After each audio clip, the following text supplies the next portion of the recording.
Bismillahirrohmanirrohim. Assalamualaikum warahmatullahi wabarakatuh. Kami dari kelompok 8, mata kuliah Bahasa dan Sastra Indonesia di kelas tinggi, dosen pengampu Riris Nurkholidah Rambe, MPD, Prodi Pendidikan Guru Madrasah Ibtidaiyah, Fakultas Ilmu Tarbiyah dan Keguruan. Di sini kami akan menjelaskan materi kami yang berjudul Media Pembelajaran Menulis di Kelas Tinggi yang akan dijelaskan pemateri pertama, yaitu Sri Piani Borusitepu, pemateri kedua saya sendiri Jihan Fadila Lubis, dan pemateri ketiga Muhammad Farhan Khairi Bahri. Oke, langsung saja kita masuk ke pemateri yang pertama. Assalamualaikum warahmatullahi wabarakatuh. Saya Sri Piani Borusitepu dari kelompok 8 yang berjudul tentang pengembangan media pembelajaran menulis di kelas tinggi. Saya sebagai pemateri pertama akan membahas tentang yang pertama, pengertian media pembelajaran, yang kedua, fungsi dan peran media pembelajaran. Baiklah, kita akan membahas tentang pengertian media pembelajaran. Secara etimologi, kata media berasal dari bahasa Latin, yaitu medius, dan merupakan bentuk jamak dari kata medium, yang berarti pengantara atau pengantar. Sedangkan dalam bahasa Arab, media diartikan sebagai wasala, yang artinya perantara atau pengantar pesan dari pengirim kepada penerima surat. Secara etimologi, media adalah manusia, materi, atau kejadian yang membangun suatu kondisi atau membuat siswa mampu memperoleh pengetahuan, keterampilan, atau sikap. Dalam pengertian ini, guru, buku, teks, dan lingkungan sekolah merupakan media. Selanjutnya yaitu kita akan membahas tentang fungsi dan peran media pembelajaran. Menurut Hamali mengemukakan bahwa pemakaian media pembelajaran dalam proses belajar mengajar dapat membangkitkan keinginan dan minat yang baru, membangkitkan motivasi dan rangsangan kegiatan belajar, dan bahkan membawa pengaruh-pengaruh psikologis terhadap siswa. Penggunaan media pembelajaran pada tahap orientasi pembelajaran akan sangat membantu efektivitas proses pembelajaran dan penyampaian pesan atau sis pelajaran pada saat itu. Di samping itu, media pembelajaran juga membantu siswa meningkatkan pemahaman, menyajikan data dengan menarik dan terpercaya, memudahkan penafsiran data, memudahkan informasi, serta membangkitkan motivasi dan minat siswa dalam belajar. Menurut Sujana dan Rifai mengemukakan manfaat media pembelajaran dalam proses belajar siswa yaitu sebagai berikut. Yang pertama yaitu pembelajaran akan lebih menarik perhatian siswa sehingga dapat menimbulkan motivasi belajar.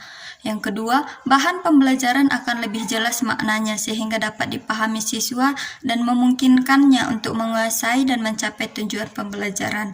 Yang ketiga, metode mengajar akan lebih bervariasi, tidak semata-mata komunikasi melalui peraturan kata-kata oleh guru, sehingga siswa tidak bosan dan guru tidak kehabisan tenaga, apalagi kalau guru mengajar pada setiap jam pembelajaran. Yang keempat, siswa dapat lebih banyak melakukan kegiatan belajar sebab tidak hanya mendengarkan uraian guru, tetapi juga aktivitas lain seperti mengamati, melakukan, mendemonstrasikan, memerankan, dan lain-lain. Baiklah, hanya ini yang dapat saya sampaikan. Untuk materi selanjutnya akan dilanjutkan oleh pemateri kedua. Sekian dari saya. Assalamualaikum warahmatullahi wabarakatuh. 3. Klasifikasi media pembelajaran. Pada saat ini kita dihadapkan pada pilihan media yang banyak sekali. Berbagai usaha telah dilakukan untuk membagi-bagi media dalam klasifikasi, kategori atau golongan tertentu didasarkan pada kemampuannya, bentuk fisik, biaya, dan sebagainya. Salah satu penggolongan media yang dilakukan oleh Sharham yaitu A. Media besar, di mana media ini memerlukan biaya investasi besar dan perlu digunakan secara meluas untuk mencapai skala ekonomis. Contohnya, film, televisi, dan video NCD. B. Media kecil, yaitu media sederhana dan dapat dipakai secara lebih luas. Contohnya slide, audio, transparansi, dan teks. Menurut Hani dan Ulimer, ada 3 kategori utama berbagai bentuk media pembelajaran, yaitu A. Media yang mampu menyajikan informasi atau media penyaji. B. Media yang mengandung informasi atau media objek. C. Media yang memungkinkan untuk berinteraksi atau media interaktif. Umar Hamalik tahun 1986,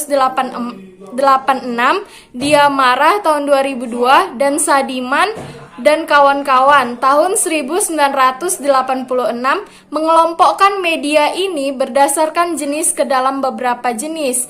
A. Media auditif, yaitu media yang hanya mengandalkan kemampuan saja seperti tape recorder. B.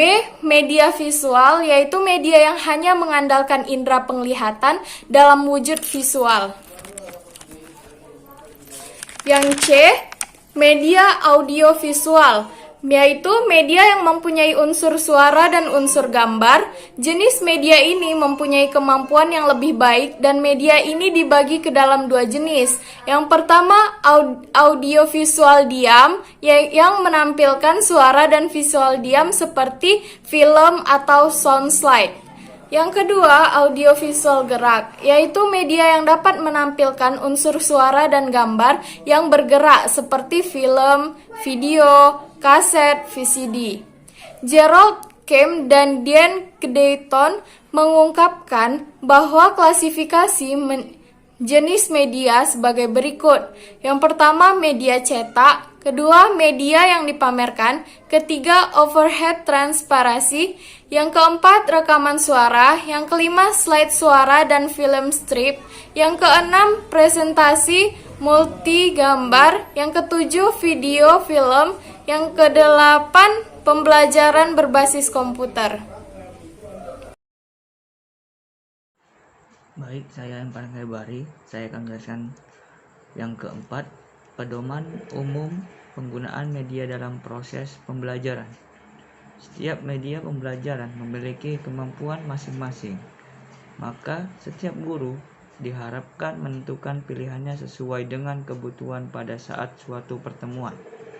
Hal ini dimaksudkan jangan sampai penggunaan media menjadi penghalang proses belajar mengajar yang akan dilakukan guru di dalam kelas. Dalam usaha menggunakan media dalam proses belajar mengajar, menurut Yusuf Hadi Miarso, perlu diberikan sejumlah pedoman umum sebagai berikut. A. Tidak ada suatu media yang terbaik untuk mencapai suatu tujuan pembelajaran. B. Penggunaan media harus didasarkan pada tujuan pembelajaran yang hendak dicapai. Yang C.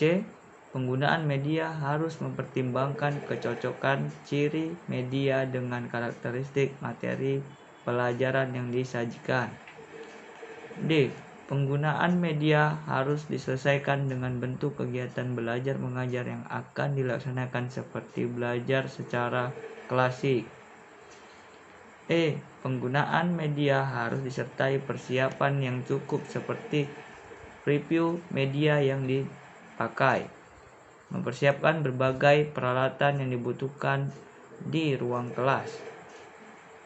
Peserta didik perlu disiapkan sebelum media pembelajaran digunakan agar mereka dapat mengarahkan perhatian pada hal-hal yang penting selama penyajian dengan media berlangsung.